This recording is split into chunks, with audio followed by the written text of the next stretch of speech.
Hello, everyone, and welcome back to the channel. My name is Adi, and today I have another Salt Lake City team report and another top player. We have Z. Z, how are you doing? I'm pretty good. Thanks. Thanks for having me. How are you? I'm doing great. I think your team is really cool, and I'm excited to hear all about it and how you use it. But first, do you want to tell everyone a little bit more about yourself? Yeah. So I've been around. I started playing in 2015 when I was a senior. I made Worlds that year, and then I made Worlds the following year in 2016 as a senior.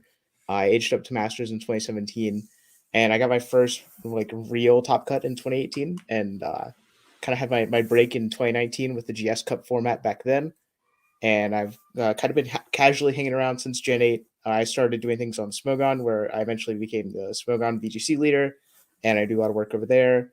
I'm a room owner on the Pokemon Showdown room, and now I have my Gen 8 top cut with the Salt Lake City Regional. Yeah, I remember. I think in 2018, you took a long break and were just focusing on GS Cup, and then popped off as soon as 2019 started, just because you had practiced that format so much. And now here you are again, popping off as soon as we have a GS Cup format. Yeah, this is this is just like your format, I guess. I I I just really like playing with restricted Pokemon. I guess I find that it's a unique team building dynamic that isn't really present in any other format. Even like the single restricted formats that we had earlier on in the gen, I just really like it. It very much suits how I like to think about the game, I guess. Hmm.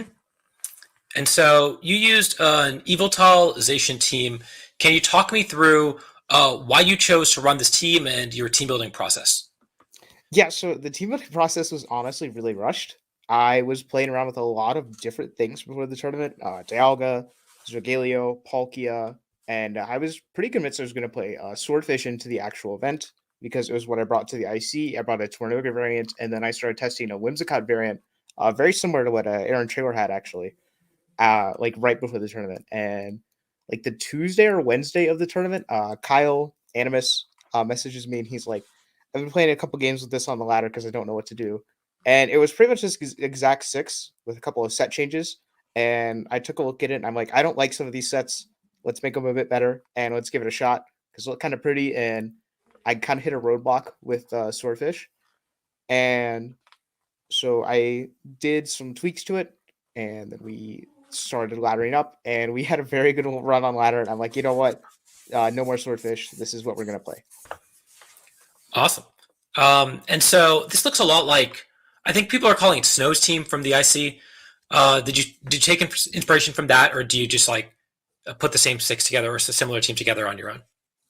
So I'm pretty sure Kyle did base this off of Snow's team with a couple of set changes. I didn't actually know that Snow's team had no fire move on Yveltal. That was something that Aaron came up to me and talked to me about in between the end of round 8 and standings being posted before we realized we were playing each other. And that was, but I drew a lot of inspiration from Snow. And like when I finally had my look at the team, he was somebody that I literally just coming off of playing an MPA like a week prior. And I felt like it was like I felt like if somebody of that caliber was using a build like this, I was generally going in the right direction. But I'm not entirely sure if it came straight from him. Mhm. Yeah, I definitely thought that this was the best version of Yveltal that I had seen. Both Snow's version going into the tournament as well as your take on it. And so I was definitely scared of this when in my prep, and I hadn't really. This was such a new team that I hadn't really had a chance to prep with it against it. Excuse me. And I am not surprised that you finished top 8. Kyle used the same team. I think you mentioned some slight differences, but he also managed to get, I think, 10th place overall. So a really, really impressive performance from the team. And do you want to talk me through the individual Pokemon and the move sets and why you trained them the way you did? Right. So Yveltal is definitely the way to start here. We really liked it because of a lot of different qualities. The first one being that it was immune to any of Grimmsnarl's shenanigans. It couldn't be tricked, it couldn't be Thunderwave, it couldn't be Scary Faced. Dark typing saved us from that. It was a flying type, which meant that like when we wanted to stack Zacian and Incineroar and Aleki on the same team, having that Max Quake switch in was very nice. It has a very unique max move toolbox between the Dark Pulse and Oblivion Wing combo where you can speed yourself up or you can make yourself even more threatening by dropping your opponent's special defense and starting that snowball.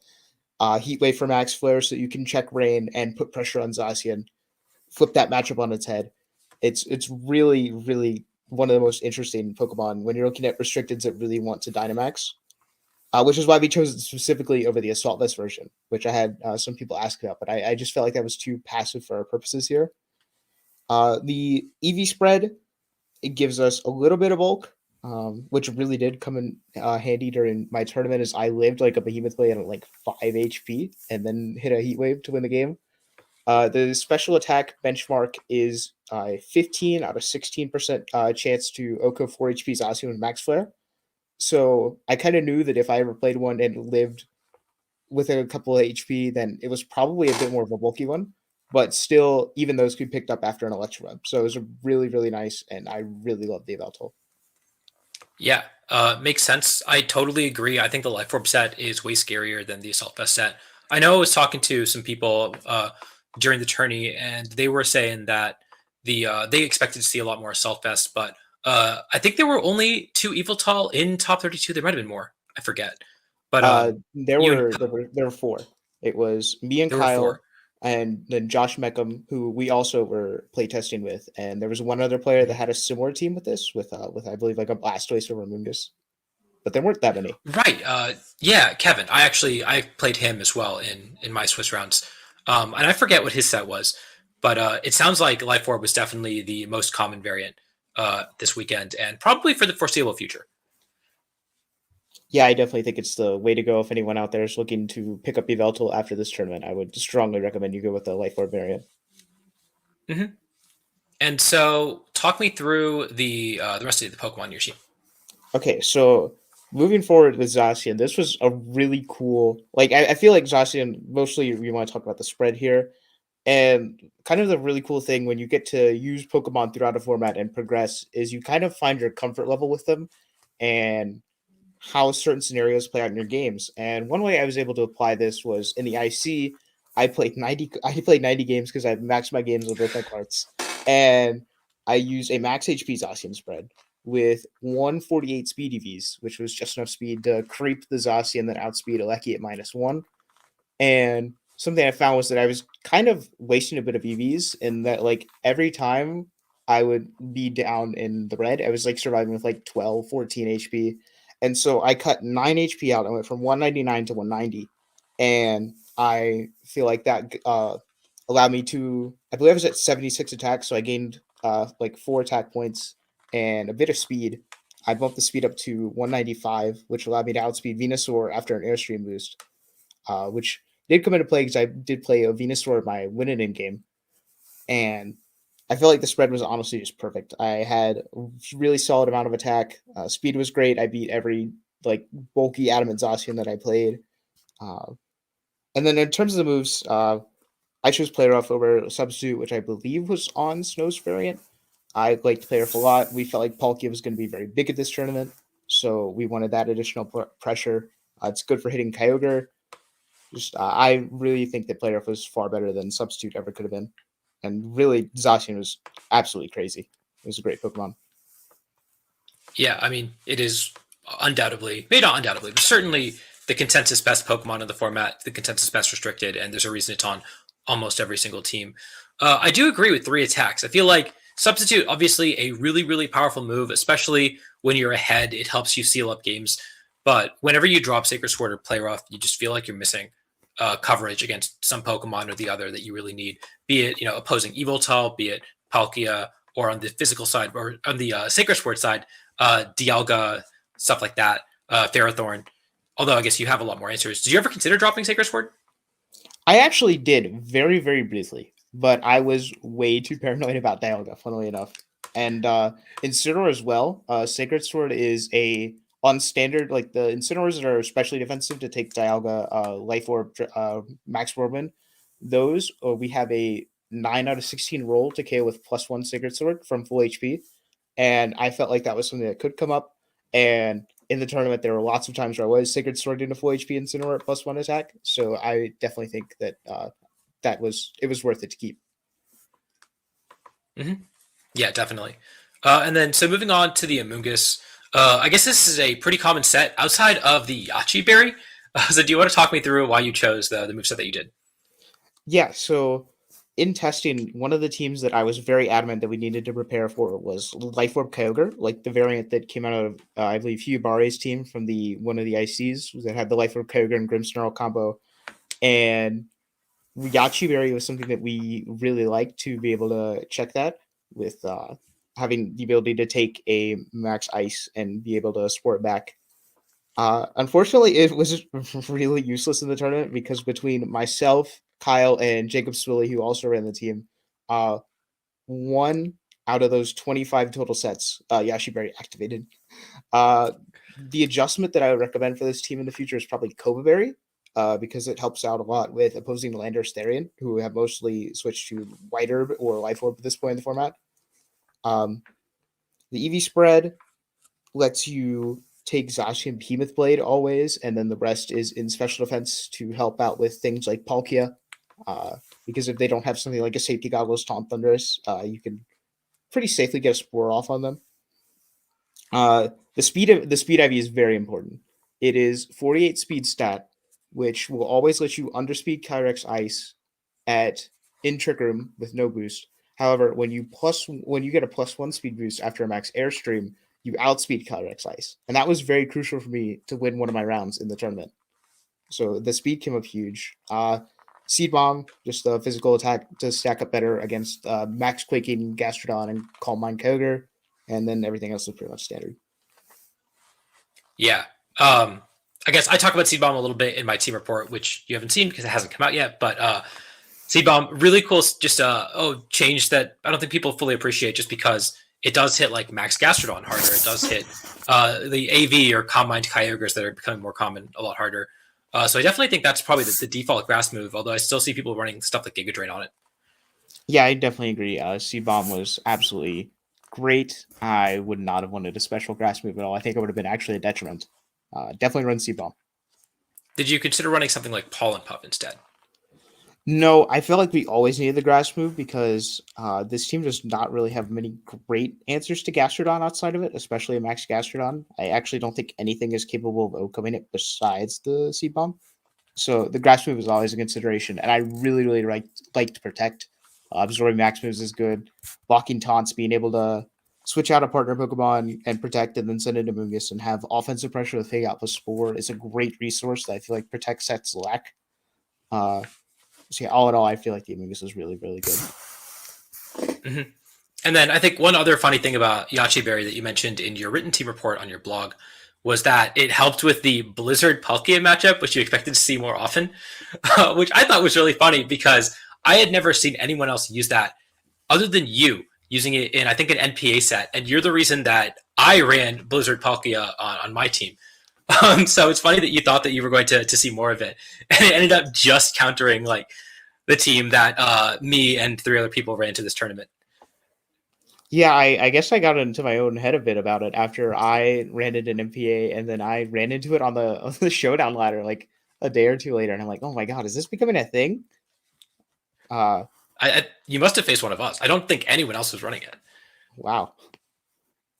But yeah, I mean, that's one of the things where I think that Gavin was telling me about this earlier is you team build differently if you're trying to win a tournament versus if you are trying to cut a tournament or just get championship points in a tournament. Because when you're trying to get championship points, you really want to build to beat the overall field, which you're probably not going to see a ton of like Blizzard Palkia, for example. You're much more likely to face a random Airstreamer.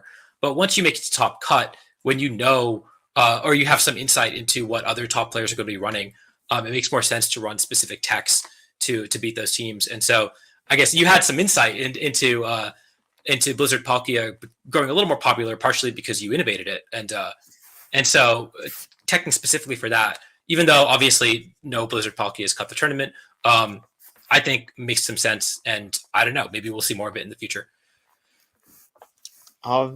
Yeah, I do think Blizzard is honestly pretty cool in Palkia, and maybe we'll see some more of it. But moving on to the Incineroar, speaking of going from the Amogus to the thing that is supposed to help us beat the Amogus, We put a little bit of speed and a little bit less SPDEF on it than most people, I think, mostly because we wanted to win Taunt Wars. Uh, Kyle talked about making a lot of plays where he'd like lead Incineroar and Yveltal and go for like Airstream Taunt and block other moves from parting shotting, which I thought was pretty, or other Incineroar from parting shotting rather. Uh, which I thought was cool. We opted for safety goggles after we struggled with specifically Kobo Mugus in a couple test games, which definitely helped. I don't really feel like we needed Shukaberry that much. Our Sun matchup, surprisingly, with the 3 Goggle weeks, was honestly still fairly decent. And I actually suggested weakness policy at one point to help pressure Zacian and Groudon. But after we started looking deeper into the Cali Ice matchup, we felt like safety goggles was cool to shut down their Amogus trigger modes. One thing I got asked a couple times was, did I miss having a dark move? And I actually don't think so. You know, when you're using Yveltal already, you're not ever that worried about pressuring Calyrex and friends. And on top of that, I just felt like Calyrex was kind of hitting a low point in the meta. So I felt really comfortable running Taunt. It really only came up a handful of times. I believe I did taunt an Incineroar to stop parting shot once, and I taunted an Amogus once or twice. There might be a better move. I actually did think about Protect a little bit after the tournament, just because it gets targeted a lot with parting shot and max moves, and that's being able to block that when people don't expect it is pretty interesting. But I'd probably have to think a little bit deeper about that first. And that's pretty much the Incineroar. Yeah, I've definitely seen. The thing about Amoonguss is that going back to my favorite Pokemon is that it's so much better when people aren't respecting it, and so I think with Incineroar Shuckleberry usage increasing, I think we saw a surge of Amoonguss in this tournament, and so Goggles definitely seemed like it was the play. I know I was freely sporing into every Incineroar, hoping it wasn't Goggles, and most of the time was not punished for it, and so I like that a lot. I think that having fast taunt is also really valuable, just because my Yveltal game plan definitely included getting a parting shot onto it. It doesn't really have great ways to Oko Incineroar. And so just taunting those Incineroars seems like it's a really valuable thing to do. I know that happened to me once, and it was just a backbreaking play when you don't expect to pivot your Incineroar. When you expect to pivot your Incineroar out, and you don't get to. So I just like all aspects of this Incineroar. Do you know what the exact EV spread does? I believe it allows us to survive a Regieleki Max Lightning off of Rising Voltage without terrain up. And then the speed EVs are Creep and the defense and attack filler. Gotcha. Yeah. I like the set a lot. I've always been inclined to run under or 28 speed EVs or under just because it underspeeds min speed Kyogre in case you ever see that. But then specifically for that taunt interaction, I think it's a lot of value there to run a little bit more than that. And then I guess moving on to the last two Pokemon, do you want to tell me about the Landorus and Elky? Yeah, so whenever I've been on this Landorus set for a while. It's the same one I used in the IC. And I always get a lot of funny looks when I send somebody a Landorus that only has 36 attack EVs. Um, when I was watching Justin Burns play MPA against a Sun team a couple weeks ago, we teched on Landers onto the team that he brought specifically for the Sun matchup, and then our plan went awry when Landers or not when Zacian entered the field at +1 attack, and our Landers did not have a speed boost, and he was able to just click Behemoth Blade and Oko it, and our Sun matchup just kind of exploded at that point. So after that, I started looking into Landers that can survive the Behemoth Blade, which is what the defensive investment allows it to do. And I really, really liked it. It came up for me during the tournament. It came up for me during the IC. You have Swords to Dance, which helps alleviate some of the lack of attack in situations where you might need it. It's very easy to get the boost up with Incineroar and Amoonguss to support you. White Herb also helps so that your already low attack doesn't get nerfed even lower by Incineroar and Lander switching in. And I really, really like the White Herb. I know a lot of people in earlier formats used like primarily Lumberry Landorus. However, I did get Will-Wisp once, but I was still able to win the game primarily because of my bulk and because I had access to Sword Stance. And I just really think that the set worked out great. This is probably my favorite Lander set that I could use in the format. Yeah, I definitely think that most people are dealing with Landorus by trying to get his Zacian in and Behemoth blading it, and so a white herb both alleviate like stops them from intimidating you, so you can KO the Zacian, and then all similarly the bulk lets you survive an attack. So I like this a lot. My one question about Landorus is that it looks like it's a Pokemon that kind of has to Dynamax to do anything, but Yveltal is also built to Dynamax as often as possible. Were you bringing those two together a lot, or were you kind of dropping the Yveltal when you're bringing Landorus? The thought basically is to, kind of pick one and bench the other in most matchups, which is fine because Incineroar, Amoonguss, Sashi, and Regieleki give you kind of the comfort that you need to still be flexible and not like stick to the bringing the exact same four in the exact same slots each game. But one matchup where we do actually sometimes bring both is in the Dialga matchup, where you can kind of keep them guessing on which one you're going to Dynamax, and you really just need to be throwing out damage into that matchup to try and win the offense trade war. I didn't play any Dialgas in the tournament. I believe Kyle said he played one and executed that plan and was able to win there. It was a plan that we came up with in testing, and it worked well there. But normally, yeah, you're picking one of them because they're basically functionally similar. They throw out strong moves, they get a lot of boosts, particularly in speed, and yeah. Yeah, that makes a lot of sense. I guess when you do have them both in the field, you can like Earthquake next to Yveltal pretty freely, but I imagine that the goal is to Dynamax them, so that makes a lot of sense. And then, do you want to talk about the Regieleki and in particular, obviously Screech, not something that's very commonly seen. Tell me about how that move worked. So I really, really, really love Regieleki. I have told people adamantly that it is the Pokemon that I think is probably the best possible non-restricted for you to have in the format, next to like Incineroar and Whimsicott, which I was a little bummed I wasn't able to fit Whimsicott on the team. But I just think that between the speed and Electroweb, it offers a lot of power and control that I feel like teams that honestly don't have it are kind of at a detriment at. And I like Sash a lot, particularly because it just lets you you don't need the power as much because having like a damage multiplier on a Pokemon that isn't maxing means that you're multiplying less damage, so the gains aren't as big. Whereas living an attack and being able to get an extra Electro Web off is huge, particularly in matchups where like Tailwind Kyogre, where they will leave Whimsicott Kyogre, and you can Electro Web and Max Airstream, take the Water Spout, and then you're around for another Electro Web. It's really really big. Screech is obviously the move that stood out to most people. I got some funny reactions when I clicked it over the weekend. We were in really heavy debate about that slot. We being me, Kyle, and Swilly. I was on Eerie Impulse at the beginning. Swilly like Thunderwave. Kyle started with Screech, but he was like, "Yeah, I think Eerie Impulse could work."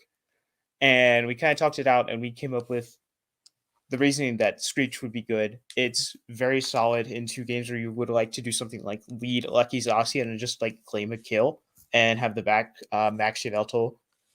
And it did work for me very well in tournament games, especially when I was able to do something like Screech a Groudon and put it in Behemoth Blade range when it Screech a Groudon and put it in K range with Behemoth Blade or Landorus's Max Quakes. Screech plus Behemoth Blade lets you opposing Zacian, which is really cool on opposing bulky Zacian, where I could outspeed them with both before they moved. Gets you Mungus. It gets you a lot of things. You do have to hit it, and I think I went about 5 for 8 on my Screeches over the weekend. So, which is more than I thought I'd be clicking it. And even in the situations where I didn't get it off, I believe I won 2 out of 3 of those games. So Screech overall was a lot of net benefit and definitely a lot more than Eerie Impulse or Thunderwave could have provided me. I think that sort of the effect of virtually powering up your own Pokemon by allowing them to take KOs that they otherwise wouldn't versus nerfing your opponent's Pokemon with Thunderwave or Eerie Impulse. That was definitely the most optimal move for the Lucky. Yeah, makes sense. And I guess it is 85% accurate, but like if Groudon teams can hit Precipice Blades as much as they do, you can rely on Screech a little bit. And also, this team just does not have many moves that miss, which is honestly really appealing because it feels like this format can be really volatile at times. But here, other than Play Rough, Heat Wave, Rock Slide, a lot of times which you're only clicking while maxed anyways, you don't miss moves, and so having one move that's a little higher variance doesn't seem like it's that bad, and all those benefits that you mentioned are very valid and very powerful. Yeah, I in 2018, I was primarily a Lunala and Xerneas core player, and that was one of the big advantages that I always talked about was that having my restricteds have moves that don't miss is very good. You're playing a lot of Pokemon on a tournament day. I played 8 rounds of Swiss plus one top cut game. 7 out of those 9 rounds went to best of three. That's a lot of games of Pokemon, and a lot of things can go wrong. So by trying to put the odds in your favor in the builder as much as you can, you will be rewarded for it on game day. And so, yeah, I did feel like Screech was kind of one of those slots where we could make an exception. Yeah. And so talk me through the game plans that you had against some of the more common teams that you expected to face. Yeah, so the first thing that we put a lot of time into prepping, obviously, was the Swordfish matchup, which worked out very well for me because that was what I ended up playing round one when I played regional champion Dylan Salmonera.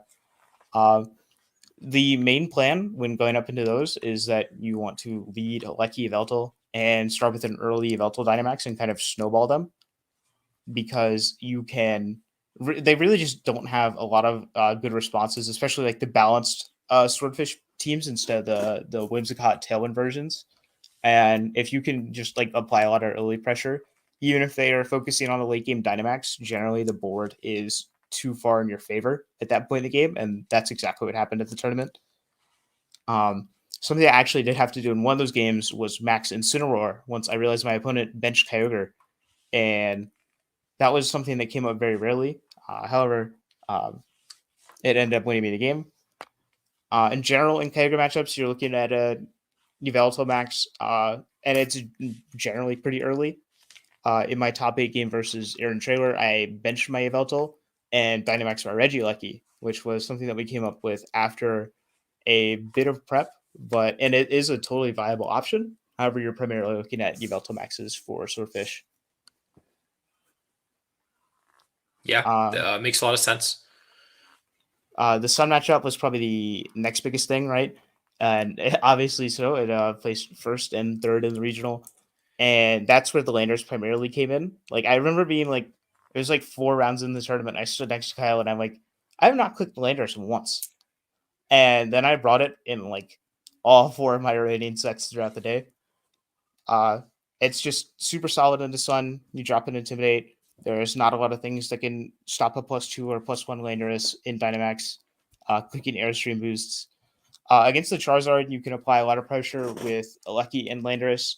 A lot of times you kind of force it to switch, actually. Like if you lead a Lucky Landorus into Charizard, they know that the Electro Rockfall is coming if they don't have anything to stop it.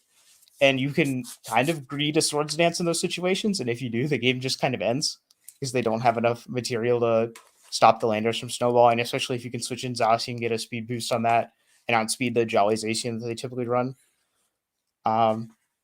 So Sun, I felt like was really good, and I was a little bummed that I was not one of the people that was paired up against them in top 8. But I did beat Yeah, both the Suns I played in Swiss. I remember I was looking at the top 8 and just thinking, wow, like there's so much Solgaleo, there's so much Duskmane.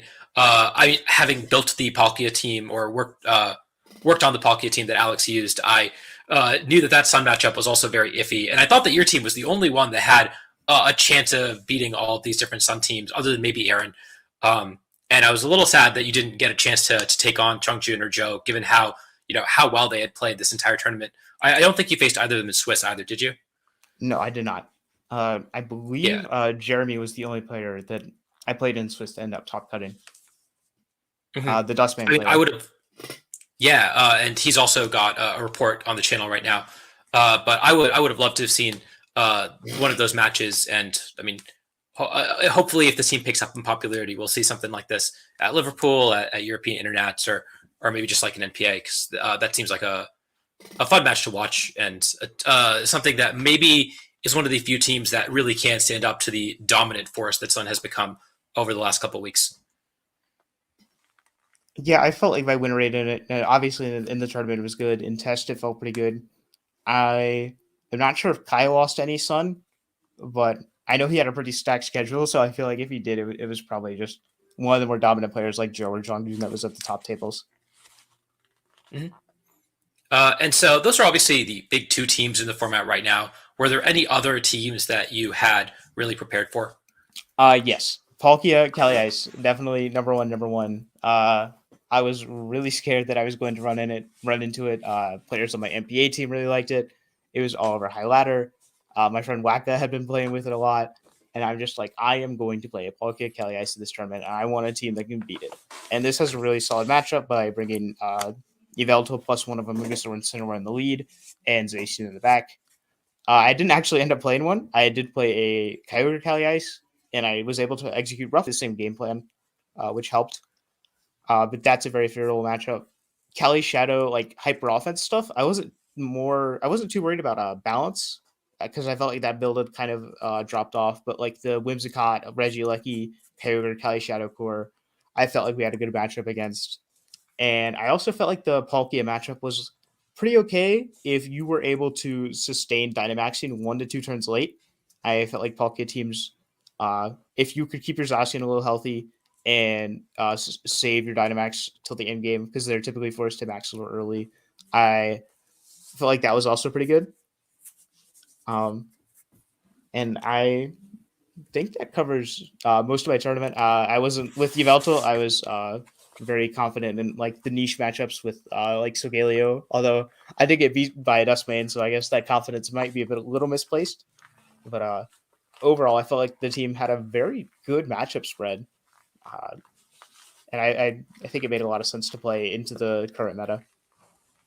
Mm-hmm. Yeah, and like I mentioned earlier, you and Kyle both doing so well with the team really showcases how consistent it is, and you know the ceiling of the team as well. And so, do you want to tell me about one or two notable matches that you played over the course of your tournament run? Yeah, so the highlight game that I played in Swiss for me was my round 4 Swiss match against Grant, who goes by Zap, and that was the Kyogre Kelly Ice player I was talking about. Um, he had a very well constructed team with Calm Mind Kyogre, which I was not expecting to play at the tournament, and we traded some very close games for game 1 and game 2. And then game 3 starts out, and we're playing some Incineroar and Amoonguss Wars for a couple turns, protecting, trying to block a Flare Blitz, protecting on, or switching in and getting fake out pressure and stuff like that. And there's one turn where I don't remember if I had his Amoonguss taunted or not, but I'm like, this Amoonguss is switching to Kyogre. And I get the Kyogre switch right, and I Flare Blitz and Spore the Amoonguss as it switches. And I burn the Kyogre, so I can't Spore it. And that set me back a lot. And so I had to start making a lot of aggressive plays to get back into it. There was a turn where I Sacred Sworded an Amoonguss as it switched to Incineroar and swapped my Amoonguss to Yveltal as the +1 special attack Kyogre protected. And that kept me in the game. And then in the end game, I was able to pull off getting a speed boost on my Amoonguss to sleep the Calyrex right when I needed it to, because it was Babiri Berry. So I was going to KO it, which Babiri Berry hadn't been revealed at that point, I believe, but I was pretty sure based on the composition that it was. And so I was basically just able to string a lot of plays together well because the team has the sort of structure that allows you to recover from unfavorable turns.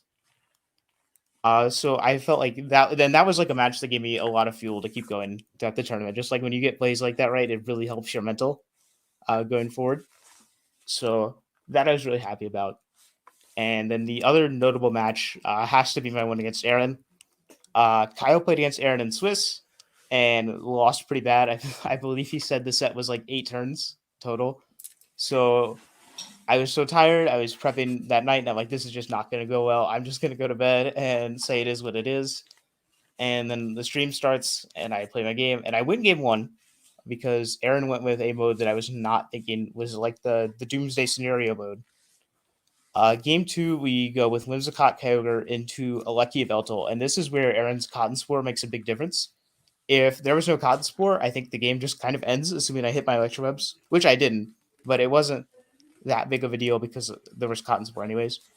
But yeah, I lost that game, and then we go into game 3, and of course there's the Dynamax Whimsicott play that stops me from getting Spore off because he went for Max Starfall. It was a very interesting showcase of some unique things you can do with Dynamax. And I think it's just one of my favorite games I played throughout the weekend. We were having a good time. Aaron and I are good friends, and we played some really good Pokemon on both sides, I thought. So hopefully I get to have a couple more sets like that on stream as the season goes on. Yeah, that top 8 set I think was maybe the most fun match that was on stream the entire tournament. I didn't get to watch all the stream matches because I was playing for a lot of them, but I felt like a lot of the matches in top 8 were kind of blowouts one way or the other. And this was definitely maybe the closest match other than the Joe Aaron match, and probably the most exciting, probably the highest quality match that I saw. I mean, it was a thrill to watch, and I wish you could have gone further. It would have been great to see this team again take on some of the Sun teams that did well, and maybe move on. And I would have loved to seen you win a regional, but I'm hoping that happens in the future because I know you're going to a bunch of tournaments, and like I said, you are maybe the strongest, or if not the strongest, one of the strongest GS Cup players in North America. So I have high hopes. We'll see. I'm currently trying to convince a parent to let me go to Germany and do a little bit of stipend chasing. So we'll see how that goes out. I will definitely be in Indy, and I will definitely be in New Jersey. And depending how those go, Columbus will be a maybe. But either way, I'm just very excited to keep playing and see how far I can push myself by the time Worlds comes along. Yeah, and I'm looking forward to it. So those were all the questions that I had. Did you have any final words or shout outs that you wanted to give?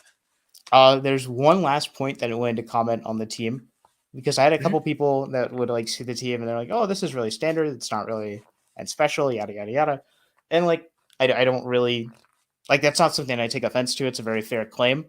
But one thing you'll notice is that I have 5 spreads on the team that are fairly unique. And I feel like the teams that you use, as they deviate closer and closer to something that people expect, if you put more thought and more effort into making spreads and other stuff that's not exactly revealed as soon as you send your Pokemon out, it will definitely go a long way. There were bulk benchmarks, offensive benchmarks that I had, and some hidden moves that I used throughout the weekend that people weren't expecting to happen to them. And I think that was a big part of why I was able to go far.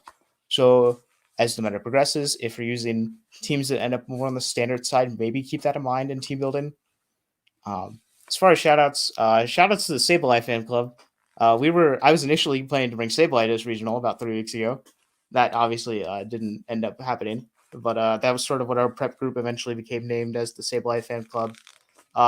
Shouts to Gaz. Hopefully we'll have a good season together in Terrap Worlds. And shouts to you finally for having me on a report. I've wanted an audio report for ages, and I'm so happy that I finally got one. Yeah, I mean, thank you so much for coming on. Again, I keep saying this. This channel doesn't exist without people like you who are willing to come on and share this phenomenal insight, and share these awesome teams that you guys build and do well with. And so, I really appreciate you coming on the channel. I also feel the need to shout out your blog, the Dratini's Den, because I read your team report on there and it gave me a lot of insight into the team. I think that you've been pushing out a lot of great content there, and also on the Smogon VGC forums. So definitely make sure to check those out as well. Oh yeah, thank you. Yeah, I do put a lot of work onto both my own blog and Smogon. They're great places if you're looking for some good reads. Just definitely drop by. But I think that's about all I have to say.